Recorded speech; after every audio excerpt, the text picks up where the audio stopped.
What it is, what it do, you tuned into the Jose Morales podcast. I'm your host, Jose Morales. We're back in the ring with a special episode here. I'm gonna have two of the most talented boxers in Northern California joining me to share their stories. And they both have completely opposite of how their careers started and ended. So getting both perspectives of both of their careers is something that we can learn so much from. But there's also a lot of good nuggets right there that we can take into our life and apply it and learn from what they did and things they had to overcome in and out of the ring. But before we get to that, I hope you guys enjoyed the previous episode when I was with Philip anesthesiaing again, and he shared his story with what he has done and what boxing has done for him. Now, talking about the two guys that are joining me today, I got Xavier Martinez. He had 90 amateur fights. He was signed with Mayweather Promotions and Top Rank Promotions. He had 20 pro fights. And another guy that's gonna be joining me is Andy Vences. This is his belt right here. He is from San Jose, California, had 30 professional boxing fights. He was signed with Top Rank. He ended with 75 amateur boxing fights. And these are the guys that are gonna be joining me. Hope you guys enjoyed this episode. Here it is. All right, so we're here, baby. Thank you for joining me, Andy. Yeah. X. We finally connected. And it's crazy, before we get started, a couple weeks, 2 weekends ago, I ran into this guy at the fights in San Jose. Well, last weekend, right? Oh yeah, last weekend. Shit. You guys as fighters fight each other. Yeah, our fighter barely lost, but It was a great fight. It was Who was it? It was Jarrell. Oh, really? From here, and then one of our guys, Matt Guzman. It was a really good match. But it was cool because I pulled up and then he comes up to me. I was like, oh shit, what's up? And then we just started talking, so it was cool. By the way, this belt right here, WBC, this is Andy Vences' belt. We're gonna talk about a little bit how he got this belt. But before that, let's get into how you started boxing. And by the way, those are not familiar with X's story, we actually have a full podcast alone that we did about 4 years ago. Yeah, about 4 or 5. So I would recommend you guys to check that out if you have not watched that one yet. But let's hear, at the very beginning, the origin. Tell me first where you guys are from, where you grow up, and how'd you get started in boxing? I'll start with X. Go ahead, X. So I started when I was 7. Well, I'm from Sacramento, California. I started when I was 7. I wouldn't say I was very bad, but I had a short temper. You know, when someone tried to step to me, anything, like when it came to a toy, something, I had a fire on them. And then one time, a kid pissed me off at lunchtime, and I grabbed him. I said, you know, I'm taking all my food off this tray. Grabbed it, wham, smacked the shit out of him. And after that, my parents were like, oh yeah, we gotta put this kid in the sun. This was that anger. Yeah, but that's how it started for you. Yeah, I just had a short temper. Yeah. How about you, Andy? Where are you from? I was born in Watsonville, but I ended up moving to San Jose when I was young.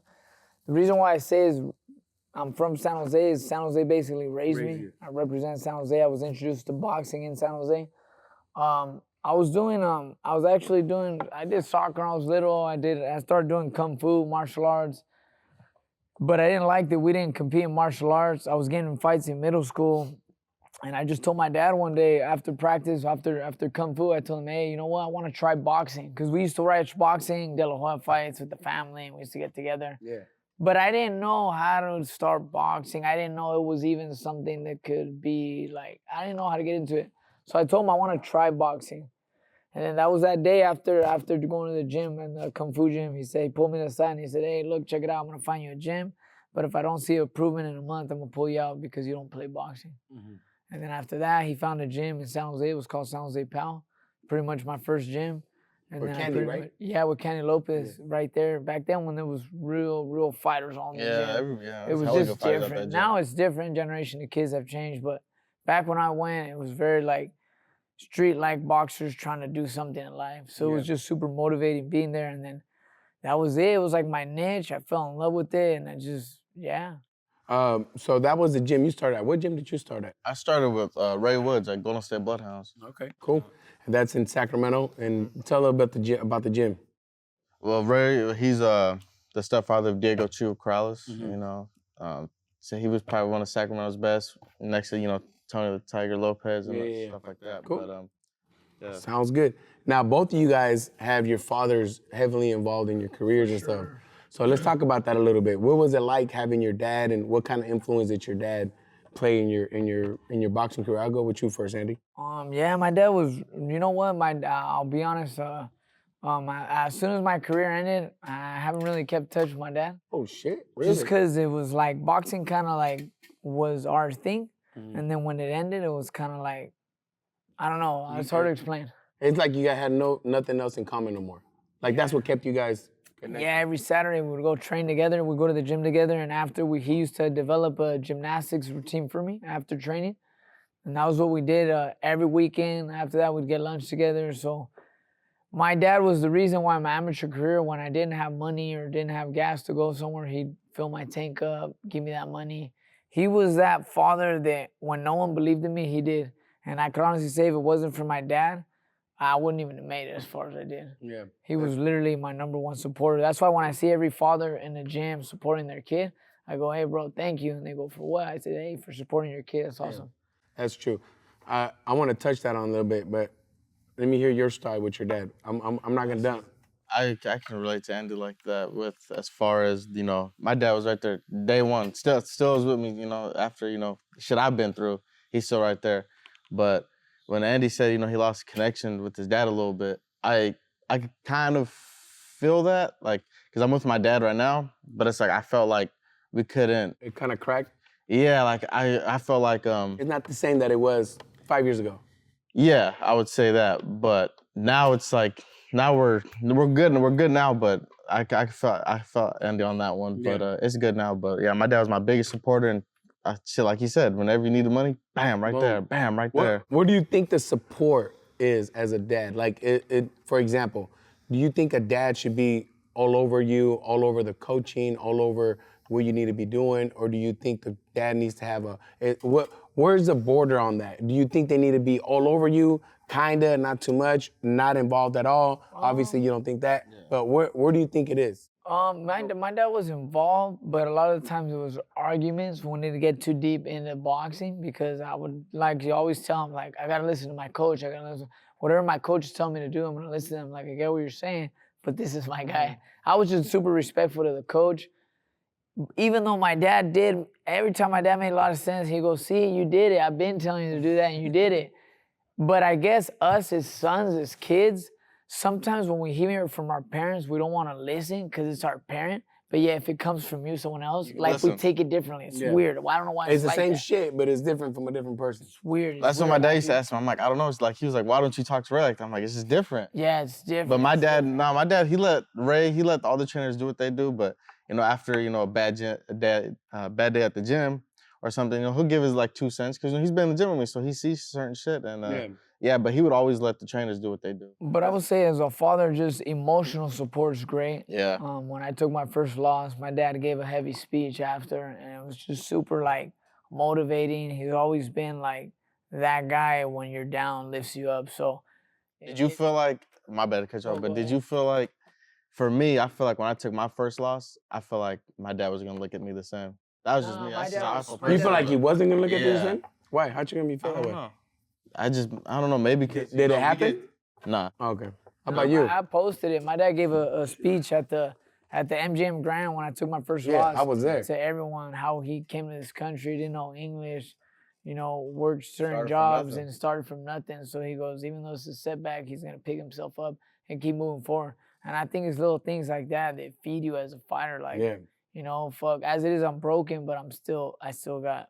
So both of your parents were involved, they were supportive, but they still let the coach do the job. Yeah. Well, my dad tried to coach me for a little bit. It didn't work out. Because he did a whole bunch of, like, Muay Thai and all that, right? He tried to train me on the mitts. We did work with each other for a couple months. But for the most part, your dads let the coaches do the job. Yeah. Oh, yeah, 100%. But they were still very emotional, supportive, and they supported in every way. My dad was right there the whole standing by, maybe drying me off, telling me to go another one, just That's pushing. awesome, man. Yeah, and from my story, I think that's one thing that always I felt avoided me. I never had that. Oh, man. And it's a beautiful thing. Yeah, and it's beautiful, to see that you guys had that. So I know. But now that you got sons of your own, now you can. Yeah. Do that.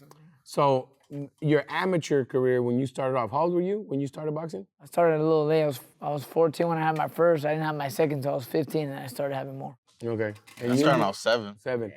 So how do you stay consistent and motivated during these ages? So 7, 8, 9, 10. How did you stay motivated? How did you stay motivated? I'll go with X first this time. How'd you stay motivated, X? I think because I really like just punching people. It was a way to get my anger out as a kid. But then as I got older, then I realized like, fuck, like I'm bullshitting in school. I ain't got nothing else. Gotta lock in. I think there was just nothing for me to do after school. It was like, Did you guys ever get to the point when you had a girlfriend, had friends that went going to prom, going to parties, or girls, or your girl were like, hey, let's come stay the night at my house? So I was never single throughout high school. I always had a girl. Cause I don't know why. I always needed a girl, but I ended up getting with my wife when I graduated. I was still in my amateur career, but I always had my wife when I met her, 18, and I had a girl throughout my whole amateur career. I felt I never lost when she went to my fights locally. Never lost. Andy was like, I gotta perform. Yeah, I don't know. For me, it didn't distract me. For me, if anything, it motivated me. Like, hey, I think that depends on people. Yeah. For sure, everyone's different. Yeah. A lot of kids cannot do that nowadays. From what we notice. They fucked with me. We tell them don't go. With me. Yeah. How about you? Yeah, I was with my kid's mother till we got together when I was a freshman. So yeah, but I never really kicked it like that. I never really went to like parties, and at that age you could do that shit, but. So I did. I have to admit, from like 16 to 20, I was fighting, but I was partying every weekend, going out every weekend. I was drinking when I was young. But I was always in the gym, and if I had 4 hours sleep, 3 hours sleep, I was in the gym. Yeah. I don't know, it was just that's how I was. weird. But I did party. I didn't party, but I was chasing pussy. No, I partied. I partied. Yeah, I didn't do no drugs or alcohol. I you did. were doing, I did it all.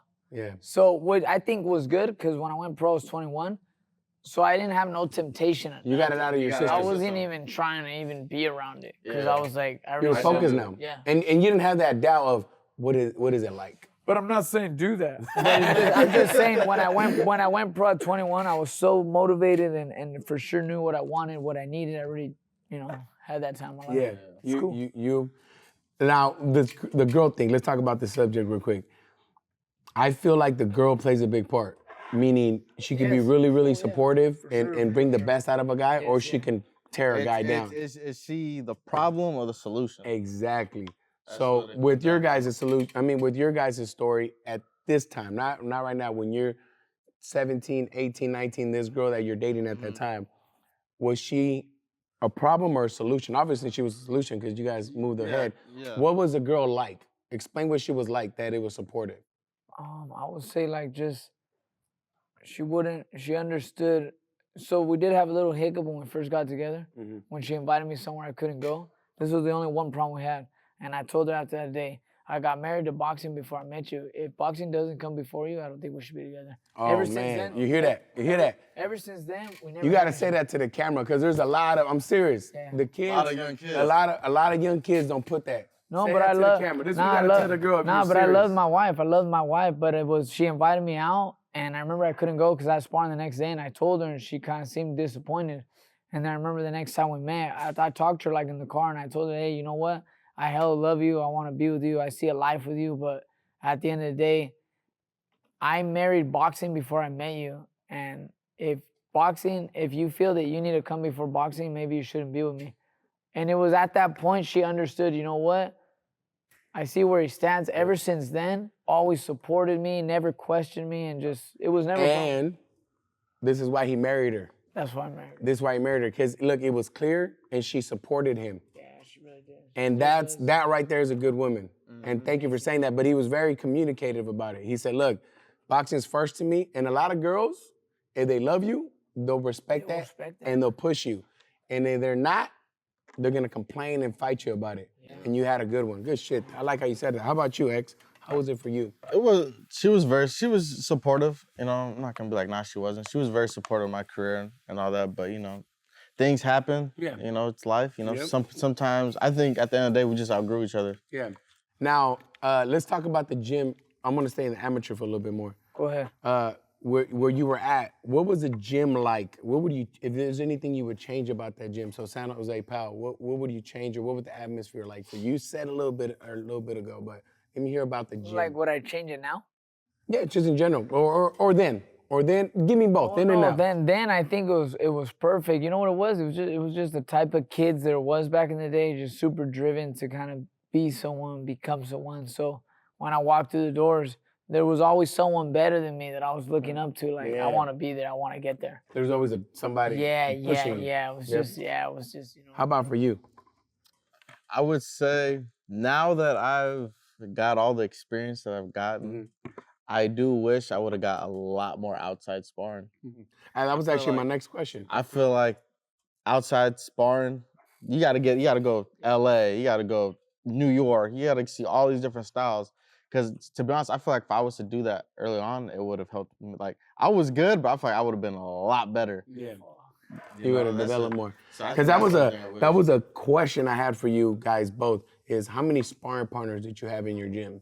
So it's just in your gym. That means no outside, in your gym that you could train. We had a lot of sparring. How many? What was a lot? 200, 300 people, 50 people? What's a lot? Nah. We had a lot of like 4 good different kids in my weight. So right there, so just 4 guys. Yeah, just for 4 or 5, it was just enough to just mix it up. Yeah, that was good. 4 guys. It was just 4 different styles, southpaw and orthodox. Like, that was all I needed.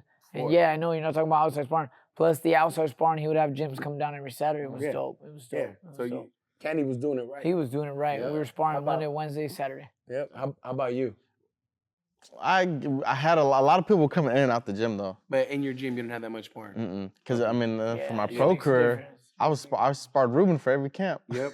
And Ruben's a guy you spar today. Yeah. Yeah. Now for the reason why I asked, or the reason why I brought that up is I was telling my guys here is like, you guys have no idea how good you have it. Like, they got a lot of sparring here. I know, I seen that shit yesterday. Did you see this thing yesterday? What did you say, from like 4 in the morning to what, 9 p.m.? Yeah, 9:30 p.m. We had sparring all day. I mean, no joke, yesterday we probably had about, if I had to put a rough number, about 60 people sparring.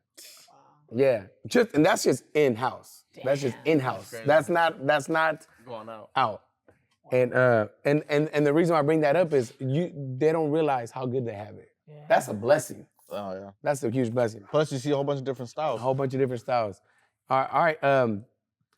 What was your amateur career like? Let's talk about your amateur career. So what were your fights like? I know, Andy, you had 175 fights? No, 75. 75. And you had about 90? 90, yeah. You had the 90, you had the 75. All right, so tell me what that was like. Wins, losses. Talk about your amateur career. Mine was. I would say my amateur was good. I could have did a lot more tournaments though, because there was a time where I got in trouble. You know, I started chasing ass, and Ray kicked me out the gym one time because I was bullshitting. Yeah, I was there when you kicked me out. Yeah. So I was out for like maybe a year, almost 2 maybe. Damn. But yeah, I missed a lot of turns. But then once he kicked me out, it was like a switch. And then I started, went to the Golden Gloves. I fought Isidro Troy. He was, everybody thought he was hella good too. Beat him, but they robbed me. Then I went to the Nationals and I fought Josue Vargas. I put the pause on him. They gave it to him. So at that point, I was like, all right, I'm turning pro. But I would say I had a decent amateur career. Yeah. How about you, Andy? I had an up and down career. Obviously, I told you guys I was going out a lot.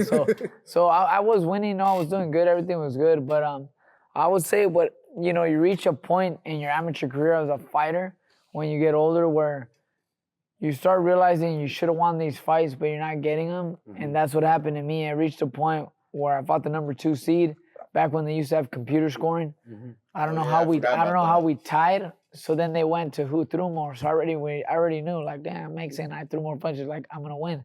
And then same thing, like, you don't get it. And I think that was the point, like, hey, you know what? Like, I'm done. I'm going to see what I do. I was actually having a lot of, every Friday at my high school, I would have 2 pairs of gloves in the locker room. So every Friday, people already knew that I was a boxer. So I would challenge people from different schools, any weight, any size, to fight.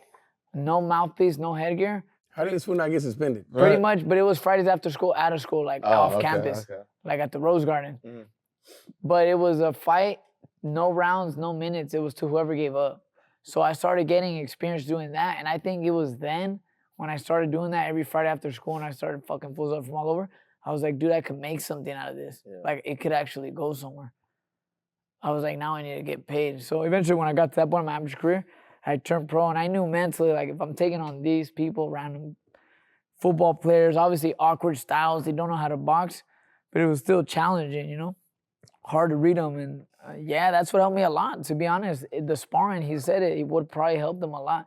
The sparring, people don't realize, is very important to get those different looks. There's a whole bunch of different styles. Yeah. You get, I think, Who's the guy here, Chava? Yeah. Just like that. Like, That he has a motherfucker very awkward awkward. style, so, like, you got to see all that. Yeah. Yeah, you really Uh, do. How many losses did you have at those 90 fights? I don't know, maybe like 15. I don't know. I had a lot. I had like 30. Yeah. I had like 30 losses. well- Obviously with top guys. Never been dropped, never been knocked out. And I don't think there's nothing wrong with losing in the amateurs. No, especially, it's a learning experience. Yeah, and especially too, because like I said, sometimes a lot of them are, you probably thought you won or bullshit like that. So yeah, there's a lot of politics. What do you guys change about amateur boxing? They don't do the computer. The thing no politics more. part, man. What's That the shit- politics I feel like when he was doing it, I was doing it, that shit was bad. Especially I feel like in California. Yeah. In Southern California. And yeah, that shit was Well, I don't know what it is. Last weekend when we fought at the fights, I don't know if you heard, there was a bunch of fights they were announcing and then they were changing. Yeah, one of my guys did that. So My guy, we went. It was another guy from that gym. We fought that gym twice. I don't know what it is. I mean, I don't know what there is to change because it's like, it's weird. Well, I mean, look at them. They're not doing the Olympics in 2028, They're right? taking them out. Yeah. Are they? Yeah, they're not doing Yeah, that. they said, I don't know how true that is, but I did hear they're taking them out. 2028? Yeah. Yeah. So there's no the ones in boxing. LA, they're not gonna do boxing. I heard. I don't know how true that is, but I I heard. heard it, yeah. I heard that's what's happening. Probably because there's too much crap shit going on. Also, too, I think besides the corruption, I also feel like there's not a viewership for it as much. Oh, got You know it, what I'm got it, got saying? it. Yes, and yes. and it's very hard. I think. And that's It just is, me it is, looking it's at it from true. a business It's side. true. I don't know. I could be wrong. All right, let's talk about the pros. So, when you knew it was time to turn pro, did you know that you or someone told you to turn pro, or what is this whole pro thing? How did it come about? Go first, X. With me, it was like once I got robbed at the two like big tournaments, and I was 17. I was like, man, like I don't want to keep doing like I'm not gonna keep giving my all just to keep coming up short. Yeah. And then Ray was like, we could turn pro in Tijuana. And that's how you made it happen. Yeah, that's how I did it. How about you? Yeah, so after I was being trained and mentored by a trainer at the gym with Candy named Martin Nunez. He was an ex-pro guy. And then, yeah, me and him talked. He was telling me too, hey, you should just do it. I believed in him too. He believed in me, and I ended up turning pro with him. And yeah, that's how it started. But I actually didn't know who I was gonna go with. Not that he was my manager, but what I did was I went sparring in different cities, San Francisco, and I met a guy at 3rd Street Boxing. It was a random guy at the gym. It was an old guy. He saw me sparring. He said, hey, you're really good. Like, I'd like to help you. And I told him, I'm already talking to someone. I might fight. He goes, where? He goes, trust me, a lot of people are going to promise you things, but they're not going to do it. Anyways, I ended up going back there. He goes, hey, so how'd that fight go? I said, hey, I didn't get it. He goes, I'm telling you, a lot of people are going to make promises to you. He goes, I would love to help you. And I don't know. I got a gut feeling like, fuck it, let me just go for it. The guy's a good dude. Ended up being one of the best managers in Northern California that I know. Unbelievable guy. What's his name? His name's Herb Stone, and I'm actually Oh shit, so you're with Herb from the beginning, huh? from the I didn't know beginning that. until he passed away. But I'm actually trying to open up a boxing gym called Stone Boxing in memory of his loyalty and his commitment to people. Yeah, that's badass, man. Share one thing of why you say he's an incredible human and manager. Why to you do you say that about him? Because a lot of it at this level, even as us as businesses, a lot of people let money become the importance of the reason as why you're doing something. Sir. When at the end of the day, it should be about the purpose. What are you doing for someone? Yeah, the money is important, but it's not the focal point. Money's gonna come and go, but it's the moments you cherish with fighters and the impact you make that's gonna last forever. So the thing was, when he signed me, he said, hey, like, the contract says that I'm taking 33%, but I'm not. He goes, I'm not taking anything from you until you make over 10 grand.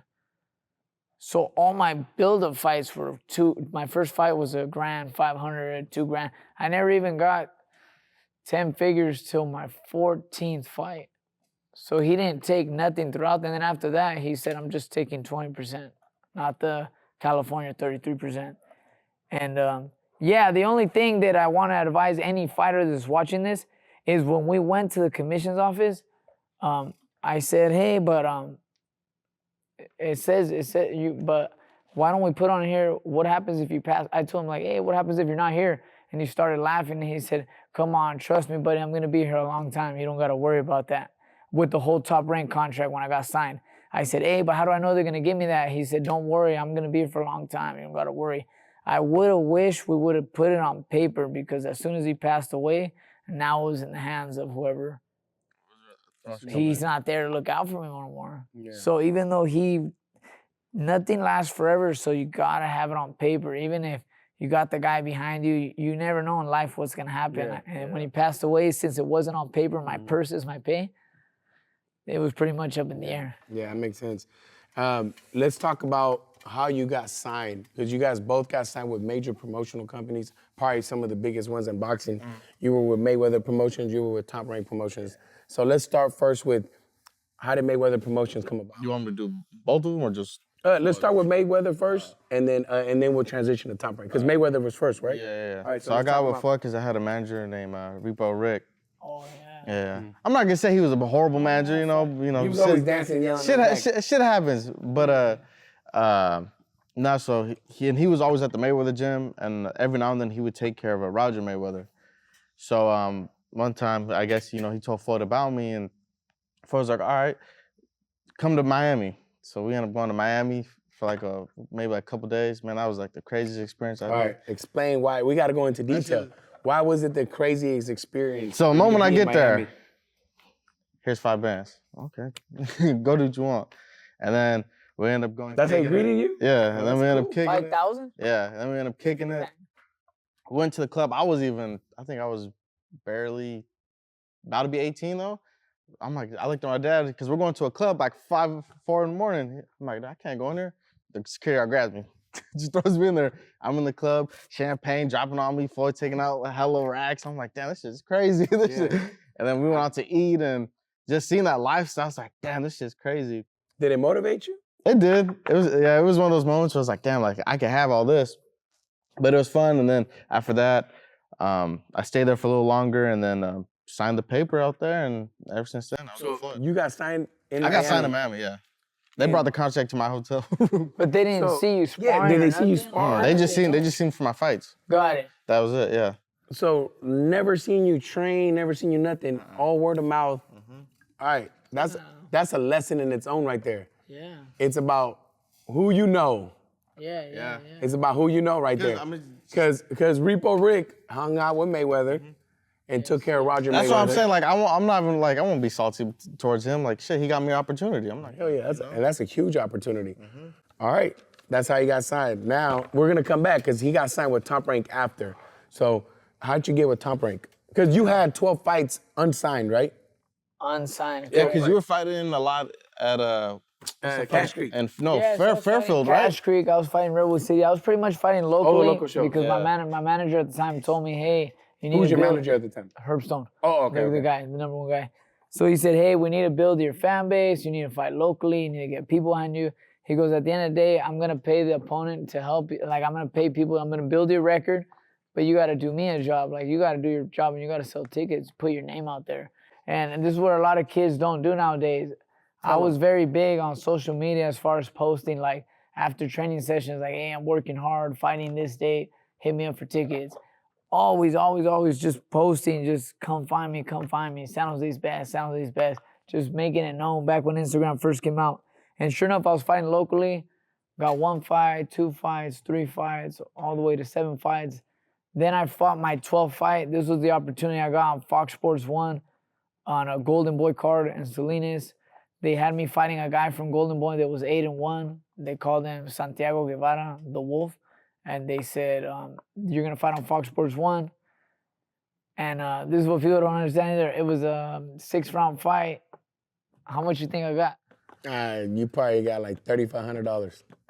I got 3,000, and I only got 3,000 because he missed weight, and they gave me a little more. But I was super happy because back in the day, just so everyone knows, since I started boxing pro, I had 2 night jobs. So I was living a boxing and sleeping life, and my wife was just the one cooking my meals. We would have never spent time. It was kind of like when we did, I'd sleep. It was a very hard time in my life, but I knew in my heart, like, this is going to change, this is going to change, this is going to change. I don't know when, but this is going to change. And then after that fight, it aired on Fox Sports 1. I had a great knockout versus the dude. And sure enough, brought awareness. We got offers from Golden Boy and Top Rank. But my manager chose Top Rank only because he had very close relations. And he said, trust me, they're going to build your name. Like, they're going to make you, da, da, da. And then that's what I ended up signing on with them. And Top Rank. And I met Bob Arum, and I met all them. And Top Rank, Bob Arum, this is those that are not familiar with boxing, this is probably the biggest. And yeah, they promoted Manny Pacquiao, yeah, Oscar De La Hoya, Muhammad Ali, everyone. Yeah, everybody, pretty much everybody. Yeah. How, now that you talked, I want to, before we go to Top Rank, that's what I'm saying. I want to, because Andy said 600, 3,000. So, you know, some of these guys be acting like they be making hella money. I'm like, y'all intention, bro. Like, Remember, on social media, it's a fake life. Everything you see is very exactly. That's exactly what I was about to talk about. I was going to talk about that right now. I was going to talk about how money in boxing is very, very, very, very bad. I mean, for example, that was 12 fights in that you're making 3K? I was 12-0. So if you don't mind me asking, 11-0, 7 knockouts at the time. Share your biggest payday and your smallest payday. Oh, you first. All right, so because you fought on higher levels, world title level. So mine was 150. Your highest? Yeah, highest. Oh, damn, I was close. I wasn't bad. All right, and this was... But no, that was... So, I mean, pretty much after paying everybody, though, yes. a lot less. Yeah, no, I mean, but that's your gross. Yeah, that was on the and contract. Your lowest pay? Lowest pay? Like Tijuana. Let's share that, because people don't know this. 1,200. That's not bad, bro. And usually Tijuana, you're paying. Hey, what the hell? It was That's maybe good. like 1,200. And usually Tijuana... But in Sacramento, I made 1,500. So, I mean, 1,200 is not bad. Yep. All right, for you? Was when I fought on Triller pay-per-view, 135. And then lowest? Was the first fight, my first fight. Yeah. 15. Yeah. Okay. And you mentioned what Herb had you do is you're building your fan base, and he kept pushing ticket sales. Yes. He said, even though you don't like it, you're going to have to sell me. Did they give you some compensation for selling tickets or not? No, because he would take care of me on the side. The manager, he would buy me boxing gear, winning shoes. So honestly, like, the dude was going out of his way to just show support, bringing me gauze, tape, damn, bro. He would go out of his way to see my sparrings, tell me what I need to do, tell me what I should do, and how about, all right, let's talk about how'd you get with Top Rank, you. After Mayweather. First, we should talk about what happened with Mayweather. How'd you end? My contract ended. Oh, contract ended. Just my contract ended, and, we had negotiations and just couldn't agree upon something, so... And then I had just got a new manager, Rick Morrigan. I think he's one of the best. And he has ties with Top Rank. Yeah, and he got me signed with Top Rank. After we tried to work something out for it, didn't happen. And then we talked to Al Heyman, didn't happen. So then it was like, all right, we'll just go with Top Rank. So that's how it happened. Yeah. And would you still say that about him? What? After working with him, he's good. What, Floyd? No, Rick. He said after working with Rick. I still would. Yeah. Yeah, Rick's a good dude. Yeah. He works with a lot of guys. Yeah. He got Jose. Yes. Yep.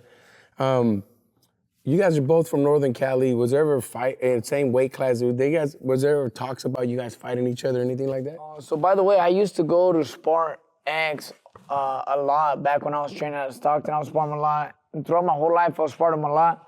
And I'll say this on air, X was the only fighter.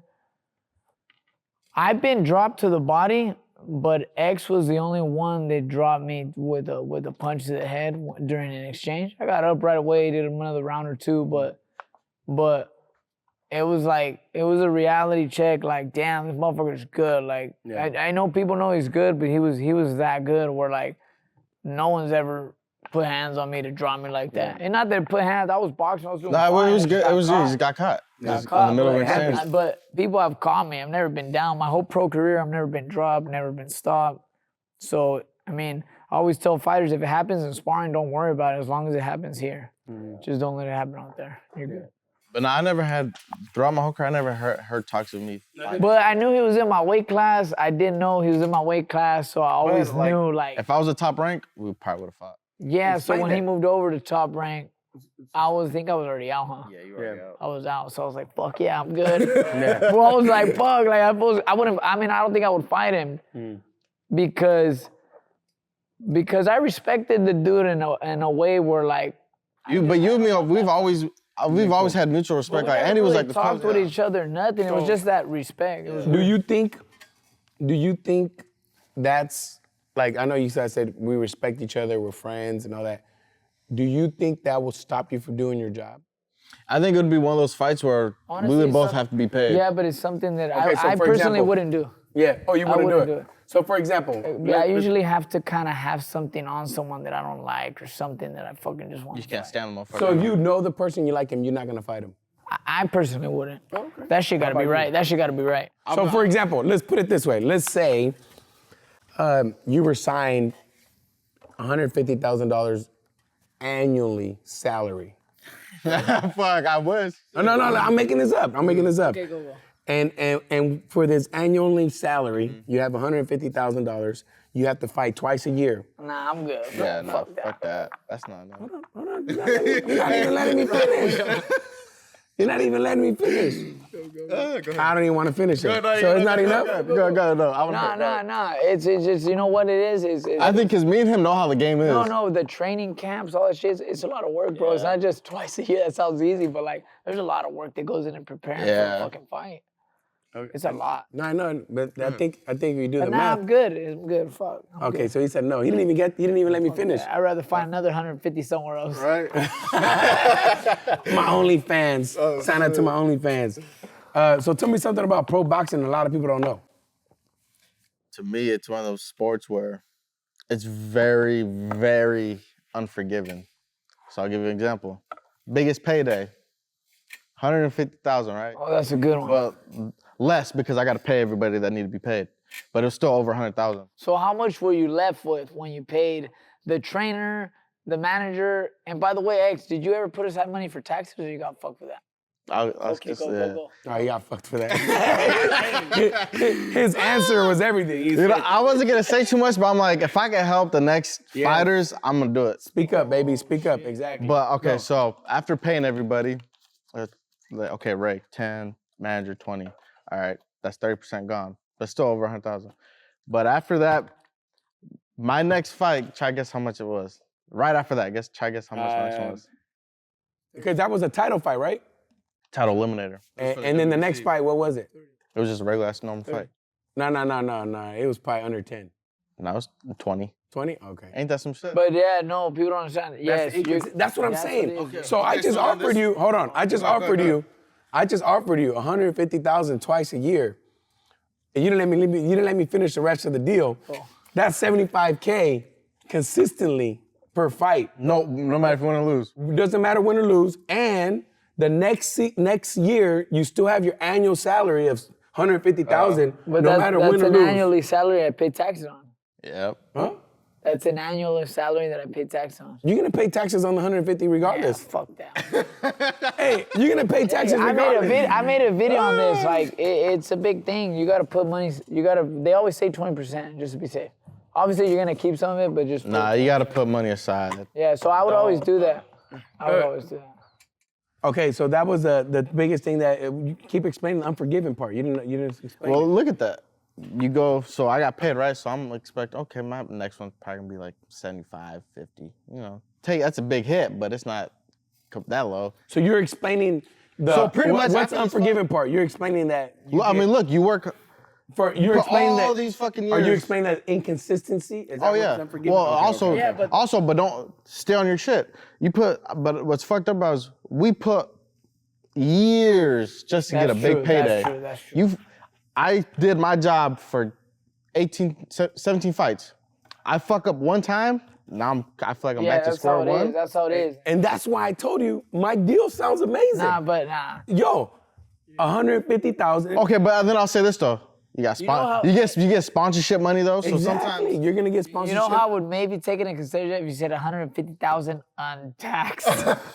Hey, you're gonna get taxed regardless. No, I yo. know. Hey, but let me ask you something. ahead. Another unforgiving part that he's mentioning is now that we're retired, nobody gives a fuck Oh yeah. about who we are, what we've done. Boxing rolls on, just like life. Hey, Oh yeah. No one. Me and Andrew talking about. I was like, no one bats an eye at me. hey. But He's been with he's sparred with Tank, he's sparred a lot of top guys. Nobody gives a fuck. I didn't even know. I sparred Frank Martin. When Frank Martin was coming up, but it's like I was telling Andy, I was like, what's crazy is I used to be. Everybody used to love me around here. All of a sudden, But that's not just with boxing, that's in general. Yeah, it's when in you life have too. money, People when you're doing die, good, people are all in you. And the moment you don't got shit, they don't even say nothing. Yeah, that's why my dad and you know a lot of my family go like, my dad goes like, oh, like why don't you see your family, whatever. I'm like, fuck. When I was boxing, everybody was fucking hitting me up. Fucking no one talks to me. Fuck that. At the end of the day, family for me is my parents, my wife, and just my close ones. Other than that, like I got a fuck that. small fucking circle that still fucks. And my boxing family. Yeah, That's it. I've always fucked with you. Shut up, X. No, I know. That's why I said I just got a small group though. But I've always been solid. you always with fucked with me. Before, after, even now. Yeah. Am I right or No, am I yeah, wrong? yeah. All right, good. I just Yeah, want to make sure. you're Because family this at has this been my point. dog right here. You're family at this All right, what's something about boxing for you that a lot of people don't know? He said it was unforgiving. For you, what's something that you will share?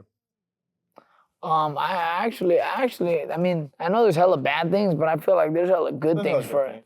Tell me I something. feel like boxing brings families together though. Like I feel like that shit was the only thing that held me and my dad together, even throughout my parents' divorce and everything. Like boxing brings people together. But it was dope that boxing was able to bring my families together, see me fight. Like it's really a dope environment. Even right here at the gym, like the boxing brings like a family together. I think I really like that. But I would say, you know what I liked about boxing is now that I'm done and I'm retired, like I feel like mentally, even after all this shit that I've gone through at the gym right now, being let go, like nothing's gonna stop me. Yeah. Like I feel like I know what I'm gonna do. I know how I'm gonna do it, and I'm so sure of it. And I don't know why I think like that, but I think it's because of the training and the, I mean, there's bad to it, but because a lot of things about, like I said, I create posts, like I did a lot of cool shit, and I wouldn't have done it with this sport, you know, and it was cool. Like my dad was with me along the way, so we experienced a lot of stuff. teach them a lot of life lessons about money and what you should have done, coulda, shoulda. Now, but it's like, fuck, like I wish I had the knowledge I have now. And give it back. What would you change about professional boxing if you could change something? Well, let me hear Andy first. What would you change, Andy? No Texas. Nah. Hey, you ain't getting away from professional Texas, boxing? right? I'm sorry to bust you, Andy. Fuck, I don't know. I mean, here we are getting robbed again on fights we should have won. So I'm like, fuck, what the fuck? Like, I don't know. You don't know what you would change? It's Maybe hard. like having, I mean, obviously they have judges, but like having the whole world fucking vote in on fucking who they thought won or some shit. Cause look at What if- Oshiki Foster when he fought Conceição. To me, I feel like to me personally, I feel like it could have been a draw. Cause for me, I feel like Oshiki could have beat the shit out of him, but Conceição could have also, you gotta take the belt from him. They kind of really didn't engage much, so I feel like no one should have won that fight. What do you think of this idea? What if it was open scoring? For everyone. You know what open scoring is? Amateur boxers like that. They're nationals, which means after every round, You have to select a winner. after every round, there's TVs on the corner of the ring, and you know who's winning. It says. Oh, they that do at the shit- Nationals? Nah, but they still fuck. Yeah, they still fuck you over. No, I mean, yeah, they still fuck you over, but you see, now you know. Like for example, if I'm in the corner, I'm fighting, and I thought I won the round, and my coach comes back, hey, we lost that round. You know how hard I'm gonna come that next round? Yeah, but then also sometimes they can fuck with the fighter mentally. Yeah, but Because then also now it's in your hand. It's in your hands. You know, I just beat the fuck out of this guy, and they still gave it to him. But you know what my dad would say? My dad would say, you know what? It doesn't matter what it is, how it is. Fucking drop them. Yeah, you gotta drop them. him. Like, It's got to be in your hands. That's what he would say. No, it's true. It's got to be in your hands. I want to ask you this real quick. When you were signed with Top Rank Mayweather Promotions, Were you pushed to sell tickets as much as you were when you? No. You didn't get pushed to sell tickets? No, I didn't give a fuck anymore. No, at that I point, would you just don't care. concentrate Yeah, more you on just training. concentrate on the fight. So, is there anything that I've never had to sell tickets throughout my career. So thank God. with Top Rank and Mayweather promotions, they never promoted or they never were like, hey, I expect you to have X amount of people here. No, but I would still self-promote, give people the link, fucking buy tickets here. Yeah, that type of shit. But as far as like physically, like having to go sell them, No, not physically sell them, but was there ever like any expectations? Like, I expect you to do this? No. Nothing? So the promotion company didn't say shit to you No, guys? I think. Nah, but if you're the main event, your ass better be able to put seats in. Well, I feel like even when I was the main event, I think it was because of my manager. It was cool. Well, I was the main event one time too, so yeah. That's interesting to me. I would think they would say something. No, to they you. don't. They don't, not at all. All those guys that have signs, fuck, no, they don't care. They don't care. They know who to put on this main event and who to do They know what the to fuck let to- it, like, Yeah. All right, I wanted to read Andy's post that you posted this yesterday. And we kind of touched on it a little bit, but you posted this and I thought it was good to bring up during this podcast. You put, I used to work 2 to 3 jobs, was a full-time professional boxer, which meant double days, Monday through Friday, with a dedicated wife, and I self-promoted myself for years before. If you guys want to know why I post so much, it's because I had to. To get signed, I did it. To get clients, I do it. And to promote my training. If it comes off as annoying, my bad. I just love sharing memories. Andy, why'd you post that? Tell me what was going through your head when you put that. Oh, well, right there instantly was because obviously I was posting on what happened to me earlier this week, and I didn't want anyone to find it annoying. It's just I'm sharing what I'm going through, and I want to bring awareness to the problem. Yeah. That's what it is. Whenever I feel like I need to bring awareness to me fighting or very anything, I'm super vocal. I get on it, and I have a big following, and I feel like that's where it built from, just being out there, being vocal. That's how I built. People always go like, oh, how'd you do? I'm like, bro, I just posted. If you look down on my feed, you're going to be like, damn, it's full post all kinds, because, just boxing. So you do it too. No, yeah, you have to. You do it nice. I preach it to my boxers Dude, all the time. you do I it tell really them, I'm nice. like, you have to, I don't care how good your skill is. If you don't have an audience following you, That's awesome. you're But unexistent. I think it's because your confidence level too, and it has a lot to do with you as a person. And business also. I mean, Yeah. if you're a business and no one knows about you, you're not a business. You're a secret. That's a secret. Yeah. Secret business. Yeah, you gotta be known. You know, like, hey, I want to get a soda. You know where you're gonna go get your soda. Yes, You're gonna yes. get this. You know where you're gonna go. If people think boxing, I know I'm gonna go watch Andy. Every time Andy fights, it's dope. Yeah. Well, I tell you you, have there's so to. many boxers. What makes you different? What makes you different? What Exactly. makes you different? There's hella fighters. Let's talk about a couple memorable fights of your guys's. You want to share a couple? You could share 1, 2, but let's hear a couple memorable We got fights robbed. and why were they memorable, or like what was special about that fight? Who wants to go first? Mine was when I got dropped twice. Explain. Oh, you did get dropped. That's right. Explain bro. who, Holy shit. why, how'd you get dropped? And the How'd crazy you thing is, come I back? was winning that fight easy, and against Claudio Morero, and I was winning the easy, and then I don't know, I guess got too, I wouldn't say confident, but I just got too relaxed. And then I was just sitting back, and he came in, southpaw. He came over, bink, bink, real quick, and it's great. It don't hurt when you get dropped. It don't hurt. Yeah, man. I'm like, I know this motherfucker now just dropped me. And I'm getting up all the cabins, right? I'm like, fuck, my fucking legs are like, they weren't hella like wobbly, but they were kind of weak. And I was like, all right. So then when he's coming at me, I'm not so much like dizzy anymore, but my legs were weak. So when he's just rushing me, I end up going back down. Oh, you did go back. I went back down, but then after that, it was like, I was like, okay, like, I'm cool now. I came back to the corner and, even though I feel a certain type of way about Ray, I will say he helped me through a lot. So I'm gonna give her, credit where credit's due. What did he say when you went back? When we went back to the corner, he said, remember, we always talked about this, right? Because we always used to talk about it. Like, you're gonna be in a situation sometime where you're gonna get dropped, or, he's like, you're here. He said, all right, let's lock in. And, went out there and I went from, I think I got dropped in like the 9th. And after that, I won all the rest of the rounds. Yeah. But that right there was a memorable one because it was like, it showed I could overcome shit. Yeah, I And now that touch on I'm not glad, now I'm talking about it, like, it's been hard. I've had a rough couple, I'm gonna say rough 4 years to be real, mentally and just with a lot of shit. But now that I'm bringing it up, I'm like, if I could get through that, I should be able to get through this. Through everything. Through anything life throws. Because real, that shit's to overcome that and still win. That shit's hard. Hell yeah. That shit's hard. Yeah, I want to touch on that though, but to everyone that doesn't know, when I used to go spar him and like train there, his coach would push him to a point past like exhaustion to where you guys got to realize as boxers, when you're being pushed that way, it's because you don't know the situation you're going to be in. I always tell people, prepare for the worst, but hope for the best. Yes. Right? Strengthen the neck, do all the stuff. Before that fight, a lot of the fights, I was knocking everybody out. Doom, doom, doom. And then when you get something like that, some guys will go into a panic. And they'll just... I love that you said that, Andy, because a lot of people don't understand. I've had guys here that come with their NASM certification and they got all these high degrees and shit, right?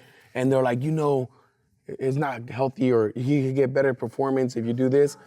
I get it. About that. So a lot of it's mental. Exactly. 90%. I tell people boxing, look, I sparred 8 rounds today. I haven't ran, I haven't trained, I haven't done anything. No, I haven't done anything, but I'm not fat or nothing. No, but I do that shit I'm fine. That's fucked up. I got abs. I know. No, but I'm just saying I'm not. But it shows that like with no training, how did he do it? It's all mental more than physical. Yeah. And I think that's what a lot of people think. It's all about working hard. That's what everybody's asking me. Exactly. Like, Romero's dad was like, how the fuck you didn't get in there? You ain't ran, you ain't did nothing? I was like, I got experience and I got mental. Yeah. Like as soon as I got tired, I just got on the ropes. I just started, it's And that's what the guys with these degrees don't understand is like we're pushing them to build their mental strength and we're building dogs. We're not, we're preparing you guys for war. For the fighters. Yeah, we're preparing you for war. So when you get there, you're there. Like you were ready for that because Ray got you ready for that. You know what I'm saying? Which one was it for you? What was memorable for you? What was a memorable moment in your career? The most memorable one I'll share was with El Venado. Oh, yeah?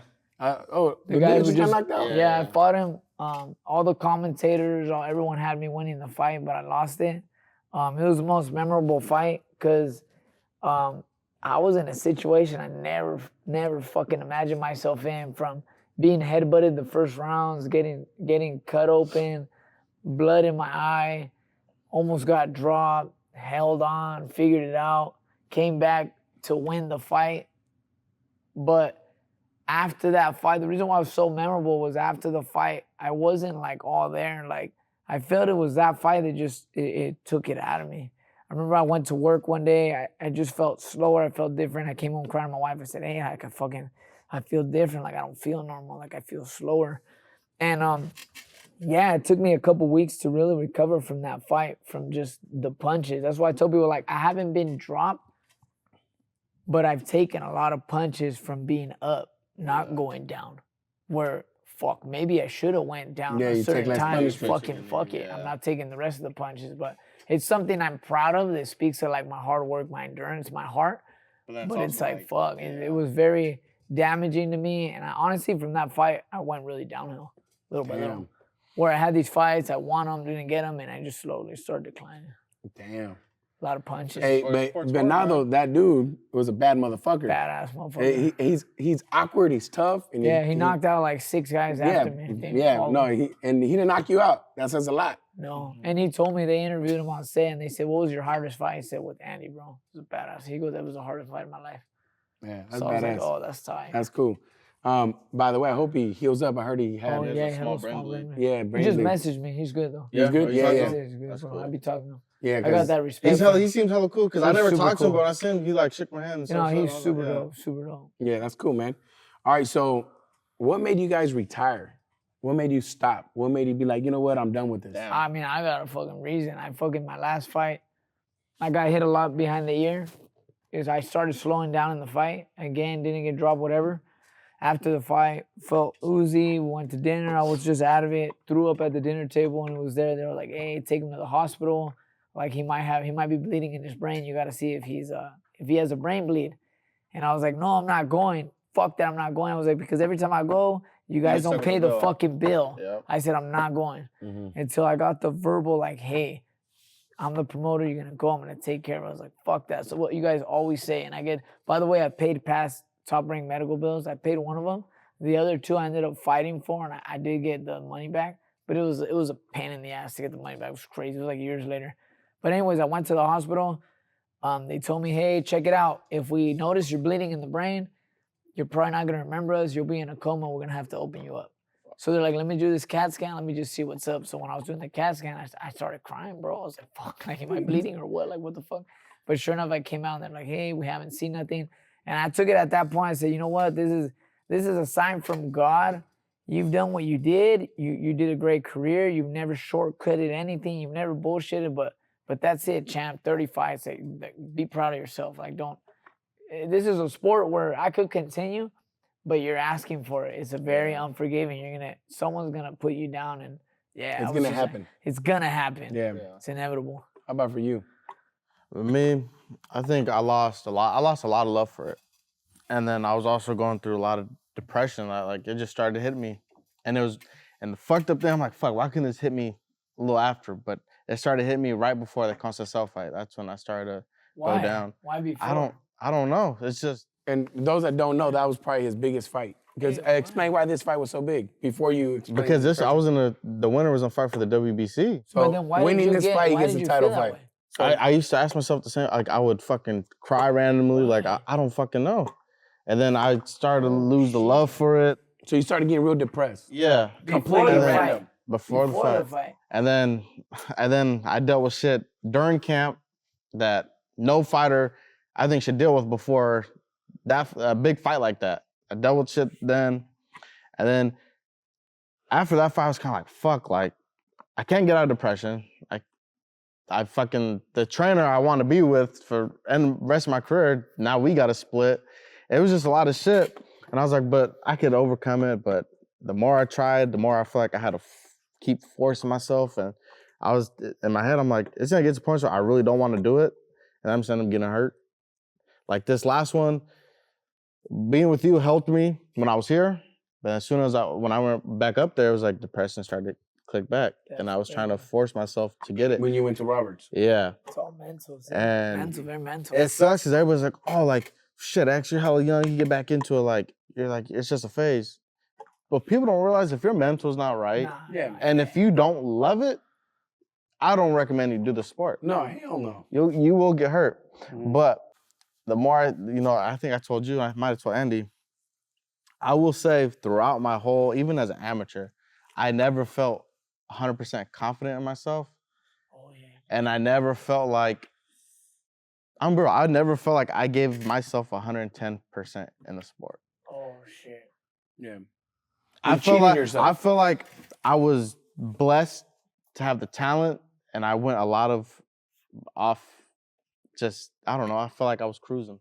You were cruising. And I felt like to be real, I feel like I could be 10 times better. But because of my mindset, my mentality, and then going through depression, that, I feel like I fucked myself up. Yeah. Hey, that fool was hella good. Yeah. For you to say that. But I will say, I wish I would have gotten more top spot. Like, I wish I was going to Roberts a lot more. I will say that. As soon as I got there, that was my next question. My next question was, what would you change out of your entire career if you could change something that you think would make you more successful in boxing? What would you change? Sparring from everywhere. That's what you would change? Well, for sure, because like Andy said, you got so many different styles, bro. Awkward, boxers, guys are just fast, got no power, but they're quick on their feet. Guys that can fucking crack. Like, you have so many fucking different styles, and you need to see it all. Because if you're trying to turn pro, you have no national experience. You spar the same person every people you spar. And then you're gonna go see a guy that's fucking hella fast on his toes. You're not gonna know what the fuck to do, because all you do is spar people sitting right there. Mm-hmm. So I will say that I think if you want to go pro, get national experience. For sure. Don't rush it. Go get a lot of outside sparring. And that's what I would do before you turn pro. But this game, it's nothing to play with. Yep. It's not. How about you, Andy? What would you change in your career that you think would have made you more successful? I would say after the Venado fight, maybe not have switched trainers and jumped. Well, you know what?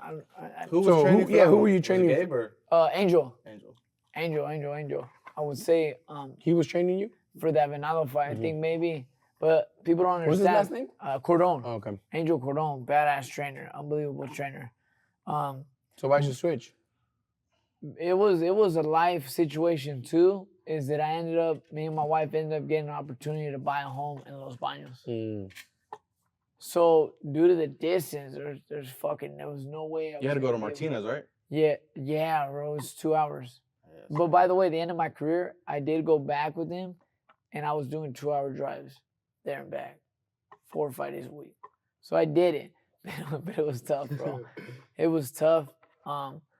But yeah, maybe. But you know what? During that switch, How many fights were you with him? Not that the coach was good at the time that I switched to, but I learned a lot of stuff to do with clients and do mate work and bullshit they'll like. So in a way, it was good. I did learn a lot of stuff, but it was nothing applicable to fighting. Really, that's the only downfall. It was just mate work. Now, But other than that, I feel I gave 100%. I feel my wife was involved. I feel we had a diet. She was my chef. She got a nutrition certification. Like we had it on lock. The way to make weight, the way to do everything. Everything was good as far as like training hard, making weight, fighting. Yeah. What are you doing after pro boxing? What's Andy Vences after professional? What's Martinez after professional boxing? Who are you? I'm still trying to find myself. To be honest, I'm not gonna sit here and be like I got it all figured out because I don't. Yeah. But I will say. Do you still get depressed? Oh yeah. Like I'm not gonna lie. Just the other day, I was fucking. I was crying. Do you do anything when you're depressed or no? Like what I mean is like. But I get into it when I don't have my kids. When I have my kids, I'm good. And I'll be real, depression hits everybody, bro. I get depressed too, shit, randomly. I wake up some days depressed, what the fuck's wrong with me? And then I have to just snap out of it. I have to think about, I don't get depressed to the point like where I'm crying or nothing like that. Yeah. But some days I'll wake up and I'm sad. Of what? Exactly, of no reason. That's why I'm like, wait, what the fuck am I sad about? I think the reason why I get into it, because I'll think back on my career and I'm like, fuck, like, so many what ifs. Oh, yeah. You know, like. And what did I tell you? What I could have done, should have done. This is what this guy did to me on Monday. I don't have that, but I got a lot of those, bro. Monday, this fucking guy comes up to me. What do you show me on your phone? I remember I told you I showed him my old bank statement. This guy showed me his old bank statements and all this. I'm like, then I was like, you gotta be a stupid motherfucker to do that. I'm like, I'll show you after the thing. No, it's just a lesson learned. But I was telling him, he's holding on to this, and what do you think that's gonna do? Yeah. It's gonna depress you. I'm like, you gotta let that shit go. Yeah. Delete that shit, forget about it, and start thinking about now. But that's what fucks me up is the what ifs and that's what fucks me up hella bad. And then it's like when it comes to my kids too, I feel like I kind of let them down in a way. Because I had my own house and I was doing good. And then it's like, now it's like, I got to find myself again. Yeah. That's why I see a lot of, some guys might make fun of me and shit. I don't give a fuck, because let's be real. You could be popping right now. God could take you in the blink of an eye. So that's how I see it. It is. But now I'm starting to slowly be like, okay, let me embrace this. Now I could help people. Like I've been coming to the gym and like I had hella fun. I'm like, shit, I like helping people. Like I'm getting out and starting to do shit though. But yeah, man. How about you?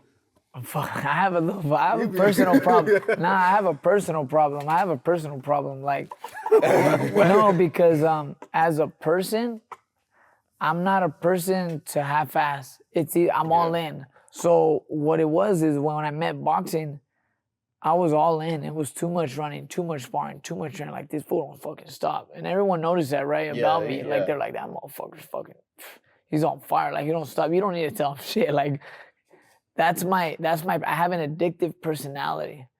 So when I walked away from boxing, I was sad as shit. I actually just a couple weeks, I would say like last week, finally made the promise, got over the niche, because what was happening is, me and my wife, we had our little hiccups, because I even started drinking because I was like, I was fucking Did sad. you get suicidal thoughts sometimes? Nah, hell, not suicidal thoughts. But as I started training people out of my mom's garage, I was like, okay, like I'm paying my bills, I'm making money, but what the fuck am I gonna do though? Like I'm here, like it's fine, but I'm one of those people, I don't like to just be content with fucking, like, well, what's gonna be my purpose? What's gonna be my what if? So I started getting really down, and obviously, I got an opportunity to work at a gym, and that was fine. Everything was good up until recently. All the bullshit happened, and those people that were the family of mine, they ended up leaving the gym. I went back into like, I just recent, so I was drinking, smoking, kind of trying to fill in the gaps of the missing family feeling because of those people. Anyways, now that I parted ways with the gym for obviously all the bad that's going on, now that I'm back with these people, I noticed I'm fine. Like I don't even have an urge. I'm not even thinking about it. Now I have a mission to open a gym, and it's fucking like I'm on a mission now. Like I have a purpose. But I think, you know what? I was talking to one of my friends, and they were telling me that in life, she said, you're someone, it was a female client that I had, she said, you're someone that, since you're always wanting more, sometimes you got to realize that you might not never be happy because you're always on the next thing, always trying to fucking get that adrenaline and get that accomplishment. She said sometimes you got to sit back and realize what you've done, how far you've come. At the end of the day, I made money. I bought a home. My wife has a new car. We paid it off as a family car. We've remodeled that home. I'm married. I had a wedding. We went to vacations. And I look at it and I zoom out. I'm like, bro, you have a good life. What are you tripping about? So sometimes you got to zoom out and kind of be grateful for what you have. And I think that's what I'm going through. I'm wanting more. I'm wanting more. I want this gym so bad. And I told my wife, I feel like once I get like, that's it. But I was like, I'm hoping that I don't get it. And then I'm like, boom, what's next? So that's what I'm going through. But I'm happy. I'm with my gym family. We're with the kids. We're with the clients. And we're just going to move forward. You know what's crazy about this conversation? He's got a lot going on, right? And he's doing great. And me, it's like two sides of the sport. You got someone who played his cards right, and he's doing great. And you got someone who, wanted to be a hard-headed ass motherfucker. But I say he's one decision. Yeah, but he's one decision. Everyone's always one decision away from changing their life. Yeah. For example, I will say, I feel like, because I've been talking to him a lot, and he's been helping me, start get personal training. But I feel like he's been waiting on me to finally, all right, because he ain't gonna beg me to be like, well, when you come to the gym, when you do that. But lately, I'm coming to the gym. He sees more, and that's so I think now he's seen, okay, X really wants to switch his life around. Yeah. It's awesome. I don't like, I'm like that with my fighters, with everybody. If you say you're gonna do something, I don't care what you say. I judge you off what you do. You know what I'm saying? Show me that you want to do something. And then when I see the effort of you doing something, I see you doing something, I come by and I'll give you that push and I'll help you get there. But I'm not gonna pick you off the couch and start you moving, bro. Yep. You gotta give me something to work with. And I see that with everybody. And he talked about it for a while that he wants to do this. I'm like, all right, show me. Yeah, I'm going to bed at midnight, waking up at 4:30. Yeah, I'm like, how the fuck you be? Yeah, I'm in bed late, waking up early, but I guess I'm so motivated now that I got let I'm gonna say this, now that you brought that up. People do not realize what it's like to be a trainer, a boxing coach, and a business owner. Because I say it in three different things because they're three different categories. Correct. And the amount family man, you're married? Family man. Oh shit, that's another one. I didn't even mention that, exactly. Yeah, I didn't even mention kids and wife yet. Don't realize the amount of work that goes to that. It looks easy to a lot of people, but you do not know the amount of shit I do behind cameras, I do so much. And that's what's crazy. People just see this. They don't see everything. I see all the cameras. You know what I'm saying? Fuck, can't even imagine, bro. And the same thing with any professional, I think. It's like you don't see the amount of work it gets to get there. Now that you guys are getting into training and coaching people, what is something you've noticed that is more important that you didn't realize it before? Is there anything that you're like, damn, I didn't know you need this, or I didn't know this was such an important thing? Is there anything? No, there's actually a lot of similarities now that I'm coaching the kids and shit. Is the dedication of me showing up every day for these fucking kids. That's like the main thing. And repetition, going back to fucking the straight punches again. Even though this kid got 3 fights, he's forgetting his jab. So it's going back to like routine-ass, simple-ass shit. And I'm realizing like this is a repeat for these kids from now until fucking they go pro. They're gonna have to be on repeat. Yep. Drill. Yep. How about you? I don't know yet because I'm still fresh with it. You getting your but feet I wet. will say, like, I don't know, make it more. I feel like for maybe kids, make sure you make it fun. Yeah. Don't be so hard on them. Don't be, oh, why aren't you throwing your jab right? Like, let them have fun. And then Yeah, correct yeah. as they go. We have members that are fighters and we have members that are clients. Yeah. They're both treated differently and both talked to differently. Why? Because this motherfucker's trying to fight. Hey, And fucker, don't get lazy with your jab. That's one thing that a lot of people have struggled with. Splitting it, right? Splitting it, and then also how to communicate. You said it. You talk to people differently. I talk to them If hard. you're fighting, I talk to you different than somebody that's just coming to work out. Oh, yeah. And somebody that's wishing to compete. course. You got to know how to talk to them. Some people do course. not know how to do that. Of course. Yeah, so that's huge. Have you noticed that personality plays a big part in this? Have you noticed that yet? Personality is everything. I noticed personality is it's gonna be good for business or bad for business. Yeah. And I just experienced that and realized the personality of the guy I was there with, super bad for business. You Yep. can't do stuff like that. You can't talk to people like that.